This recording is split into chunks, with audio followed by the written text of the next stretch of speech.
کھیلتے نہیں تھے لیکن جواریوں کے ساتھ بیٹھتے اٹھتے تھے اور جوا دیکھ کر کے خاموش رہتے تھے. قیامت کے دن ان کی بھی پکڑ ہوگی اور انہیں کھینچ کر فرشتے لے جا رہے ہوں گے. وہ پکاریں گے میرا کیا قصور ہے, میں کیا کیا, میرا کیا جرم ہے. کہیں گے فلاں کے ساتھ جو تیرا گٹھ بندھن تھا, فلاں کے ساتھ جو تیری دوستی تھی. تب یہ پکارے گا یا ویلتا لیتنی لم اتخذ فلانا خلیلا, اے کاش میں فلاں کی دوستی نہیں کیا ہوتا تو کتنا اچھا ہوتا, میں تو بچ گیا ہوتا آج. لقد اضلنی عن الذکر, اسی نے مجھے غافل کر دیا, گمراہ کر دیا اللہ کے ذکر سے. اس لیے میرے عزیزو ایک بات یاد رکھیں, بہت ساری چیزیں میرے آقا صلی اللہ تعالیٰ علیہ وسلم کی حدیث سے میں تمہیں ثابت کر کے بتاؤں.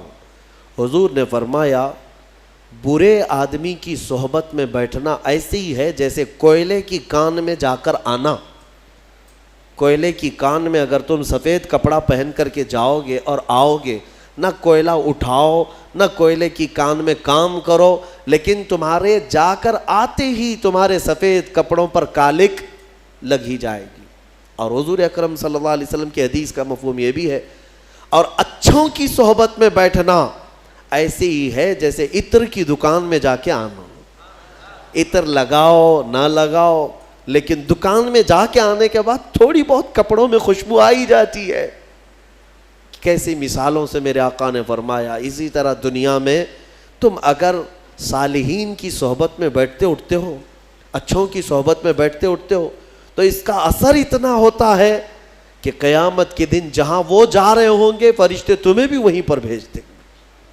ہاں, بزرگوں کی صحبت میں بیٹھنے والوں کو ہم نے دیکھا ہے. بعض روایات میں ہم نے یہ بھی پڑھا, سرکار غوث اعظم عبد القادر جیلانی رضی اللہ تعالیٰ عنہ کے ہاں کام کرنے والا جو دھوبی تھا, غوث پاک کے انتقال کے بعد بغداد کے بڑے بڑے علماء اگر کسی مسئلے میں پیچیدگی آتی تو اس دھوبی سے جا کر سوال کرتے, اس مسئلے کا حل آپ کو معلوم ہے؟ وہ جواب دے دیا کرتے. کیوں؟ میاں صحبت میں جو بیٹھتا تھا روزانہ فقہی مسائل کو سننا, اس کی پیچیدگیوں کو سننا, سنتے سنتے صحبت کا اثر اتنا کہ وہ فقہ کی باریکیاں بھی لوگوں تک بیان کرنے لگ جائے. ایسے ہی ہم نے دیکھا ہے ڈاکٹروں کی صحبت میں رہتے رہتے کئی لوگوں کو دوائیوں کے نام یاد ہو جاتے ہیں, بیماریوں کی جڑ معلوم ہونے لگ جاتی ہے. تو صحبت ہی کا تو اثر ہے, پڑھا نہیں ہے, کچھ بھی نہیں ہے. صحبت میں رہنے والے کو اثر ہو ہی جاتا ہے. شیخ سعدی رحمۃ اللہ علیہ نے فرمایا ہے گلے خوشبوئے در حمام روزے رسید از دست محبوب بدستم. ایک دن ایک خوشبودار مٹی مجھے ہاتھ میں ملی, حمام میں خوشبودار مٹی تھی, تو میں مٹی کو سونگھا اور دیکھا کہ مٹی میں خوشبو کہاں سے آئی.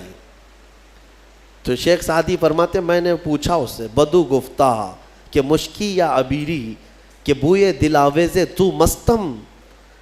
میں نے مٹی سے پوچھا تو مشک ہے یا عنبر ہے, تیری خوشبو سے میرا دل مست ہو رہا ہے.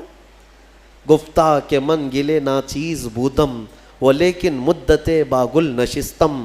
کہتی ہے مٹی نہیں میں تو ایک ناچیز مٹی ہوں, میری کوئی حیثیت نہیں, میں مٹی ہی ہوں, نہ میں مشک ہوں نہ عنبر ہوں, لیکن ایک زمانے تک گلاب کے پھول کے ساتھ بیٹھی رہی, گلاب کے ساتھ میں بیٹھی رہی. جمال ہم نشیں در من اثر کر ورنہ من ہما خاکم کے ہستم. فارسی کا یہ شیخ سعدی رحمۃ اللہ علیہ نے گلستان میں فرمایا. وہ کہتی ہے مٹی کہ میرے قریب بیٹھنے والی صحبت کا یہ اثر ہے, یہ اس گلاب کا اثر ہے, ورنہ میں تو وہی مٹی ہوں جو میری مٹی کی حیثیت ہے. پتہ یہ چلا کہ مٹی بھی اگر پھول کے ساتھ رہے تو مٹی میں خوشبو آ جائے. تو اے میرے عزیزو اپنی صحبت کو پاک رکھا کرو, اپنی صحبت کو پاک رکھا کرو. اور ہم نے دیکھا ہے کہ بہت سارے نوجوانوں کی جو لائن بگڑتی ہے, ان کا راستہ بھٹکتا ہے, تو یہ صحبت کا اثر ہے. یہ نشہ کہاں سے سیکھتے ہیں, یا عیاشیاں کون انہیں سکھاتا ہے, انہیں بے حیائیاں کون تعلیم دیتا ہے؟ آسمان سے تو نہیں اترتی ان کے دماغ میں. ان کی صحبت, یہ دوستی ایسے لوگوں سے کرتے ہیں جہاں پر دوستی یاری میں دوست ایسی ایسی چیزیں کانوں میں بھرنے لگ جاتے ہیں، اس کو بیچارے کو کچھ نہیں معلوم، یہ سادہ ہوتا ہے، لیکن باہر نکلتا ہے اور دوستوں سے نئی نئی چیزیں سننے لگتا ہے۔ اور کچھ شیاطین ایسے ہیں جو دوست کی شکل میں آتے ہیں، شیطان دوستوں کی شکل میں آتا ہے، نئے نئے پروڈکشن تمہارے سامنے لانچ کرتا ہے، بتاتا ہے اس نشے میں اتنا اثر ہے، یہ لیں گے تو ایسا ہے، وہ کریں گے تو آسمان میں اڑیں گے، ٹرائی کرنا ہے، اس کو ٹیسٹ کرنا ہے۔ یہ سب دوستوں کی باتوں پر ہی آگے جاتا ہے۔ اور ایک بات میں آپ کو بتاؤں، ان برے دوستوں کی صحبت کی وجہ سے نوجوان جو بدلتا ہے وہ کتنی تیز بدلتا ہے پتہ ہے؟ سب سے پہلا اثر اس کے اوپر جو ہوتا ہے وہ ماں باپ کا دشمن بنتا ہے، ماں باپ کا دشمن بنتا ہے۔ اب اس کو ماں بھی اچھی نہیں لگتی، باپ بھی اچھے نہیں لگتے، لیکن دوست اچھے لگنے لگتے ہیں۔ وہ دوستوں کے لیے ماں باپ سے چوری چھپے باہر بھاگنے لگتا ہے۔ اور اگر باپ ٹوک دے کہ فلاں کے ساتھ تو کیوں رہتا ہے، اس کو الجھن ہونے لگتی ہے، میرا باپ تو ہر بار کٹ کٹ کرتا ہی رہتا ہے، مجھے جینے نہیں دیتا، دوستوں کے ساتھ بیٹھنے اٹھنے نہیں دیتا۔ تمہیں پتہ نہیں ہے کہ باپ جو تمہیں روکتا ہے اس کی نظریں دیکھ رہی ہیں کہ تو گڑھے میں گرنے جا رہا ہے۔ بہت سارے نوجوانوں کو ہم نے بڑے شہروں میں بگڑتے دیکھا، بلکہ اپنے ہاتھوں سے جہنم خریدتے دیکھا ہے۔ ہاں، وہ برباد ہو چکے، برباد ہوئے ہیں۔ اسی لیے میرے عزیزوں اپنی صحبت کو پاک رکھو، قیامت کے دن تمہاری پکڑ ہوگی۔ جوا جہاں کھیلا جاتا ہے، کچھ لوگ سمجھتے ہم تو نہیں کھیلتے، دیکھنے کے لیے بیٹھے ہیں، پتہ ہے آپ کو؟ فرمایا کہ جہاں جوا کھیلا جاتا ہے وہاں سے اللہ تعالیٰ کی رحمت 40 دن کے لیے اٹھ جاتی ہے، ختم، اس جگہ پر رحمت نہیں آتی ایک بار کوئی وہاں پر کرے اس زمین پر۔ تو جو وہاں پر بیٹھے ہوتے ہیں ان سب پر اللہ کا غضب ہوتا ہے۔ اور ایک روایت میں نے اس سے قبل بھی بتایا تھا کہ جوا کھیل کر، سود کھا کر کوئی مسجد میں آئے اور وضو کر کے نماز پڑھنا بھی چاہے تو فرمایا گیا کہ وہ خنزیر کے خون سے وضو کرتا ہے، وہ غلیظ جانور کے خون سے اپنے ہاتھ منہ دھوتا ہے۔ یہ نحوست ہے میرے عزیزو۔ مسلمانوں کو اس معاشرے سے، ایسے معاشرے سے پاک رہنا چاہیے۔ رسول کریم صلی اللہ تعالیٰ علیہ وسلم کا وہ معاشرہ نہیں جس میں قمار ہو، جوا ہو، نشہ ہو، نہیں، بلکہ آج تو ایسے حالات تم نے بنا رکھے کہ کوئی اگر اجنبی نشہ پوچھے کہ کہاں ملتا ہے تو لوگ تمہارے محلے کا ایڈریس دے دیتے ہیں، مسلمانوں کے محلے میں مل جائے گا۔ اس کے ڈیلر بھی وہی ہیں، یوزر بھی وہی ہیں، اور ایک جگہ سے دوسری جگہ سپلائر بھی وہی ہیں۔ کیوں تم نے یہ چیزیں اپنا لی ہیں؟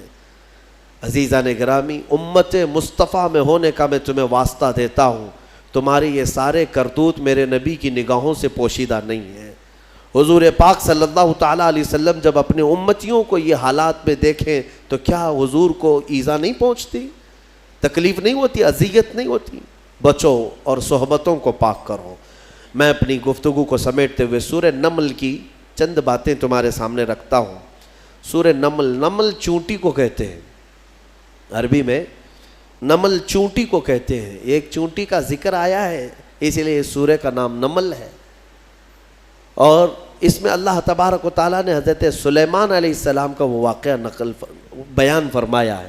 اللہ تبارک و تعالیٰ نے فرمایا، سلیمان علیہ السلام اللہ کے ایک ایسے نبی ہیں جن کو اللہ تعالیٰ نے علم و حکمت بہت زیادہ نوازا اور دنیا کی حکومت عطا فرمایا۔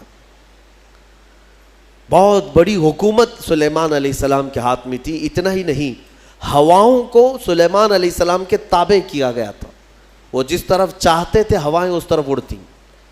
سارے پرندوں کی بولیاں ان کو سکھائی گئیں، جانوروں کی، جنات کی، ہر ایک کی بولی آپ کو سکھائی گئی اور ان پر حکومت بھی آپ کو دی گئی۔ جب سلیمان علیہ السلام کا دربار لگتا تو وہ جس کو کہتے حاضر ہونے کے لیے اسے حاضر ہونا پڑتا، چاہے چونٹی بھی کیوں نہ ہو۔ پرندوں میں، جانوروں میں کبھی جھگڑا ہوتا تو فیصلے کے لیے سلیمان علیہ السلام کے پاس آتے۔ جانوروں کے بھی فیصلے حضرت سلیمان علیہ السلام کیا کرتے۔ ایک مرتبہ ایسا ہوا کہ سلیمان علیہ السلام اپنے لشکریوں کے ساتھ کسی جگہ گزر رہے تھے اور وہ چونٹیوں کی آبادی سے گزرنے والے تھے، ابھی کافی دور تھے، 1 میل دور۔ تو چونٹیوں نے محسوس کر لیا کہ سلیمان علیہ السلام آ رہے ہیں، تو ان کی جو ملکہ ہے چونٹیوں کی، وہ کہتی ہے قالت نملۃ یا ایھا النمل ادخلوا مساکنکم لا یحطمنکم سلیمان وجنودہ وہم لا یشعرون۔ چونٹی کہتی ہے، بڑی والی جو چونٹی تھی ان کی ساری چونٹیوں سے، کہ اے چونٹی کو اپنے اپنے سوراخوں میں چلی جاؤ، اپنے گھروں میں اندر داخل ہو جاؤ، اس لیے کہ سلیمان علیہ السلام اور ان کا لشکر آ رہا ہے، کہیں وہ بے خبری میں تمہیں روند کرنا چلے جائیں۔ یہ چونٹی نے کہا اور ساری چونٹیاں دوڑنے لگیں، لیکن قرآن میں اللہ فرماتا ہے فَتَبَسَّمَ ضَاحِكًا مِّن قَوْلِهَا، حضرت سلیمان علیہ السلام اس چونٹی کی بات پر ہنس پڑے، مسکرائے۔ 1 میل دور سے سلیمان علیہ السلام چونٹی کی آواز سن رہے ہیں، چونٹی کی بات کو سن رہے ہیں اور اس پر مسکرا بھی رہے ہیں۔ میرے عزیزو، یہ عام انسانوں کی بات نہیں، یہ نبیوں کی طاقت کی بات کر رہا ہوں۔ اللہ تعالیٰ نے انہیں وہ ظرف دیا ہے، وہ کان دیا ہے، جس کے بارے میں ہم کہتے ہیں دور و نزدیک کے سننے والے وہ کان لالے کرامت پہ لاکھوں سلام۔ ہم یہاں سے پکارے وہ وہاں سے سنے، مصطفیٰ کی سماعت پہ لاکھوں سلام۔ ہمارا موقف اور ہمارا عقیدہ قرآن کے مطابق ہے یا نہیں؟ جب سلیمان علیہ السلام جو بنی اسرائیل کے نبی ہیں چونٹیوں کی پکار سنتے ہیں، تو جو سب نبیوں کے سردار ہیں کیا امتیوں کی پکار کو نہیں سنیں گے؟ حضور پاک صلی اللہ تعالیٰ علیہ وسلم یقیناً اپنے ہر امتی کی آواز کو سنتے بھی ہیں۔ خود میرے آقا نے فرمایا ہے کہ جب کبھی کوئی درود پڑھتا ہے تو اس کے درود کو میں خود اپنے کانوں سے سنتا ہوں۔ اللہم صلی علی سیدنا محمد وعلی آلہ واصحابہ وبارک وسلم صلاۃ دائمۃ سرمدا ابدا۔ سلیمان علیہ السلام کے ساتھ ایک بار ایسا ہوا کہ آپ کا دربار لگا تھا، سارے لوگ حاضر تھے، جنات بھی ہیں وہاں پر، چرند پرند جانور حیوانات سب حاضر ہیں۔ سلیمان علیہ السلام سب کی خبر گیری کر رہے تھے۔ اس میں ایک پرندہ ہدہد نہیں تھا۔ ہدہد ایک پرندہ ہے، اونچی اڑان اڑتا ہے، بہت تیز اڑتا ہے۔ سلیمان علیہ السلام نے دیکھا اور پوچھا کہ یہ ہدہد پرندہ غائب ہے، کہاں ہے؟ سارے تو حاضر ہو گئے، وہ نہیں آیا۔ فقال ما لی لا اری الہدہد۔ حضرت سلیمان علیہ السلام کہتے ہیں کیا ہوا ہے ہدہد کو؟ یہاں میں نہیں دیکھ رہا ہوں اس کو، کہاں گیا؟ لأعذبنہ عذابا شدیدا او لأذبحنہ او لیأتینی بسلطان مبین۔ اگر وہ اس کے بعد آئے گا سخت سزا دوں گا، یا تو اس کو ذبح کر دوں گا، یا تو پھر کوئی معقول وجہ لے کر کے آئے، کوئی عذر ہونا چاہیے کہ محفل میں کیوں نہیں آیا، وہ نبی کی محفل ہے۔ تھوڑی دیر گزری تھی، اس کے بعد ہدہد آ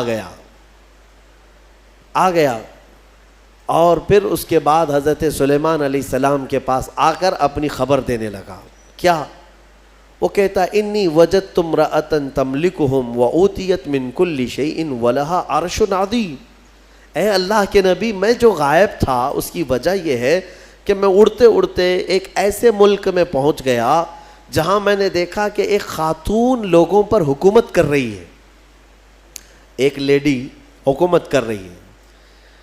وہ عورت، اس کو اللہ تعالیٰ نے بہت مال و دولت سے نوازا ہے، مردوں پر وہ حکومت کر رہی ہے۔